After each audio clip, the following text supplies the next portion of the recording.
Title और thumbnail देखकर तो आप समझ ही गए होंगे कि आज हम आपको किसके बारे में बताने जा रहे हैं। जी हाँ, हम बात कर रहे हैं हमारे प्यारे गजोदर भैया उर्फ राजू श्रीवास्तव की। क्या आप जानते हैं कि एक ऐसा समय भी आया था जब राजू श्रीवास्तव ने ऑटो चलाने का काम किया था और 50 रुपए उनकी पहली आमदनी थी। इन सभी के बारे में आपको जानकारी देंगे, लेकिन उससे पहले आप हमारी इस वीडियो को लाइक कर लीजिए और मुझे पत्रकार को सब्सक्राइब कर लीजिए, जिससे टाइम टू टाइम हम आपको अपडेटेड वीडियो सामने लाते रहे। तो इस कहानी की शुरुआत होती है 25 दिसंबर 1963 से, जब उत्तर प्रदेश के कानपुर शहर में एक छोटे से ब्राह्मण परिवार में राजू श्रीवास्तव का जन्म हुआ। बचपन से ही राजू श्रीवास्तव काफी बातूनी थे। स्कूल में जहां बच्चे पढ़ने जाया करते थे, राजू श्रीवास्तव का सिर्फ एक ही उद्देश्य था कि वो लोगों को हंसाए, अपने टीचर्स और अपने सहपाठियों को हंसाए। एक बार की बात है कि राजू श्रीवास्तव जब स्कूल में पढ़ रहे थे तो गब्बर की एक्टिंग उनके एक दोस्त ने की थी। राजू श्रीवास्तव उस समय तक सिनेमा घर के बारे में तो क्या किसी के बारे में भी नहीं जानते थे। ना उन्होंने कभी शोले देखी थी और ना ही वो जानते थे कि फिल्म जैसी भी कोई चीज होती है। वो लड़का अपने स्कूल में इतना फेमस हो गया कि राजू श्रीवास्तव उससे पूछने पहुंच गए कि भाई तूने किसकी एक्टिंग की।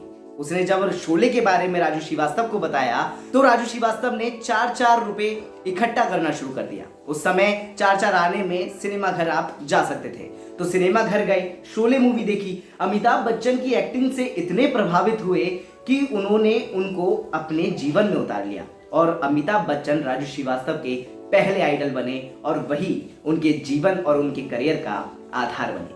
उनकी मां को यह सब बिल्कुल पसंद नहीं था। वो चाहती थी कि राजू श्रीवास्तव बड़े होकर IAS, IPS ऑफिसर बने, लेकिन राजू श्रीवास्तव ने तो पहले से ही सोच रखा था कि वो कॉमेडियन बनेंगे। वो मुंबई जाएंगे और अपने पिता का नाम, अपने कानपुर का नाम रोशन करेंगे। उनके पिता उनको कमेंट्री करने के लिए भी ले जाते थे। उस समय क्रिकेट का चलन कानपुर में बहुत था, तो उनके पिता उनको क्रिकेट की कमेंट्री करने ले जाते थे। हालांकि बहुत सारे लोग कमेंट्री करते थे, लेकिन राजू श्रीवास्तव की कमेंट्री सबसे ज्यादा पसंदीदा थी। क्यों? क्योंकि वो कॉमेडी बीच बीच में लाते थे, चुटकुला सुनाया करते थे लोगों को। यही नहीं, जो खिलाड़ी खेल रहे होते थे उनके सीक्रेट्स भी वो पेश कर देते थे, जिसके कारण वहां की जनता, वहां के लोग राजू श्रीवास्तव को एक अलग ही अंदाज से पसंद करने लगे थे। धीरे धीरे राजू श्रीवास्तव कानपुर में फेमस होने लगे, लेकिन एक कहते हैं ना कि एक कुआं एक मेंढक के लिए काफी नहीं है। समुद्र में जाना चाहते थे और वही हुआ। कानपुर से वो छोटी सी उम्र में ही मुंबई के लिए भाग गए, लेकिन मुंबई की लाइफस्टाइल राजू के लिए कोई नॉर्मल लाइफस्टाइल नहीं थी। वहां पर एक समय का खाना खाना भी बहुत महंगा पड़ता था। फिर क्या था, राजू श्रीवास्तव ने ऑटो चलाने का काम किया। ऑटो चलाते चलाते उन्हें एक दिन बैंड दिखा। उस बैंड में जो आर्टिस्ट था वो अलग अलग लोगों की मिमिक्री कर रहा था। फिर क्या था, राजू श्रीवास्तव उनके पास गए, उनसे बोले कि मैं भाई अमिताभ बच्चन की बहुत अच्छी एक्टिंग करता हूं। फिर क्या था, उन्होंने उधर ऑडिशन दिया, अमिताभ बच्चन का डायलॉग बोला और लोगों को और जो वो ऑर्केस्ट्रा के जो मालिक थे उनको वो पसंद आ गए। फिर क्या था, उन्होंने उसे 50 रुपए दे दिए। तो इस तरीके से राजू श्रीवास्तव की पहली आमदनी 50 रुपए के साथ हुई। राजू श्रीवास्तव का जीवन यही नहीं रुका। पहले तो काफी स्ट्रगल झेलना पड़ा, लेकिन धीरे धीरे उन्होंने छोटे छोटे शोज में और छोटे छोटे कॉमेडी शोज में एक्टिंग करना और अपने जोक्स सुनाना स्टार्ट कर दिया। राजू श्रीवास्तव ने छोटे छोटे शोज के बाद ग्रेट इंडियन लाफ्टर चैलेंज किया। ये एक ऐसा शो था जिसके बाद राजू श्रीवास्तव को उनकी असली पहचान मिली।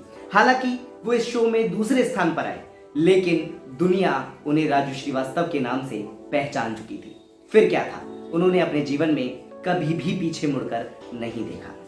इस शो को करने के बाद राजू श्रीवास्तव ने कई मूवीज में काम करना शुरू कर दिया। उनकी मुख्य फिल्मों में तेजाब, मैंने प्यार किया, बाजीगर, आमदनी अठन्नी, खर्चा रुपया, वाह तेरा क्या कहना, अब है, टॉयलेट और फिरंगी जैसी हिट मूवीज शामिल थी। उन्होंने Shaktimaan, big boss 3, comedy circus, comedy का महाकुंभ जैसे रियलिटी शोज में भी हिस्सा लिया। लेकिन क्या आप जानते हैं कि एक समय ऐसा भी आया था जब राजू श्रीवास्तव ने पहली बार पीछे मुड़कर देखा था। वो समय जब आया जब अंडरवर्ल्ड डॉन दाऊद इब्राहिम के द्वारा उन्हें धमकी दी गई थी। दरअसल राजू श्रीवास्तव अपने शोज में और हास्य नाटकों में अंडरवर्ल्ड का मजाक उड़ाया करते थे, जो अंडरवर्ल्ड को बिल्कुल पसंद नहीं आया। डॉन ने उन्हें धमकी दी, उसके बाद पहली बार वो पीछे मुड़कर देखे। लेकिन शायद उनकी किस्मत अभी और चमकने वाली थी। उन्होंने नच बलिए में भी अपनी पत्नी के साथ हिस्सा लिया और फिर टीवी इंडस्ट्री में फिर से छा गए। राजू श्रीवास्तव ने न सिर्फ फिल्म इंडस्ट्री में बल्कि राजनीति में भी अपना हाथ आजमाया। 2014 में उन्होंने पहली बार समाजवादी पार्टी से टिकट लिया, लड़े भी। हालांकि वो जीत नहीं पाए, लेकिन बीजेपी से उन्होंने फिर से टिकट लिया और बीजेपी ज्वाइन कर ली।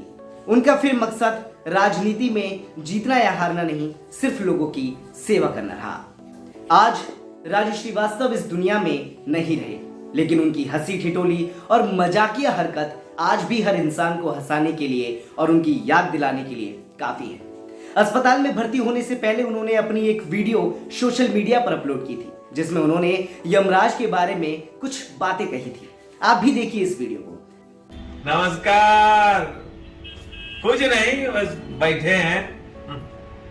जिंदगी में ऐसा काम करो, जिंदगी में ऐसा काम करो कि अगर यमराज भी आए आपको लेने तो कहे अरे भाई साहब आप बैठिए, आप भैंसे पे आप बैठिए। नहीं भैंसे पे आप बैठिए। नहीं आप पैदल चलने अच्छा नहीं लग रहा है। नहीं देखिए, आप भले आदमी हैं, नेक आदमी हैं। आप भैंसे आइए, आप भैंसे पे आप बैठिए, मैं पैदल चलूंगा, मैं पैदल चलूंगा। ऐसे बन के दिखाओ। हाँ है?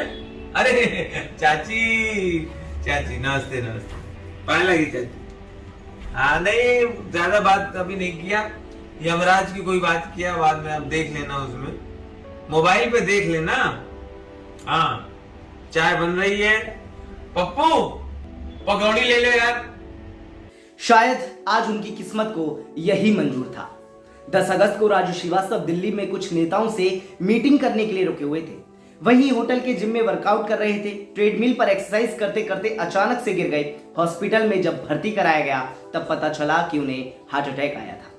बीच में ऐसी भी खबरें आई कि वापस वो मंच पर आ सकते हैं, लेकिन ऐसा नहीं हुआ। लगभग 41 दिन की तड़प के बाद आखिरकार राजू श्रीवास्तव ने अपना देह छोड़ दिया।